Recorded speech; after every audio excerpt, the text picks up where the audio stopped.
Point number 2, you need to stand out from the crowd. When you pick a niche like graphic design, for instance, there are so many channels that are trying to teach graphic design, which makes the whole niche very saturated. You need to find something that will make you stand out. Now, if you are looking forward to starting a channel along the lines of, say, graphic design, you need to experiment into the market, experiment into other people's channels, and you need to come with a fresh perspective. By doing this, you are creating a style for yourself, and then you are creating a whole market or a whole niche for yourself. Many people have been doing so many things from different perspectives, and you need to come from a different angle, else you are just going to blend into the many things that people are doing. For instance, when I started making videos, I was trying to just replicate many videos that other big creators like Pixel Perfect and the likes of Photoshop channel, the big Photoshop channels that I'm talking about, they have done.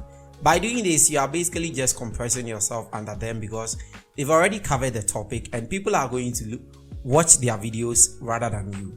What you need to do then is to come from a different angle, find new things that people have not covered and try to make them. By doing this, you're going to stand out from the crowd, and then you are going to create a whole style for yourself.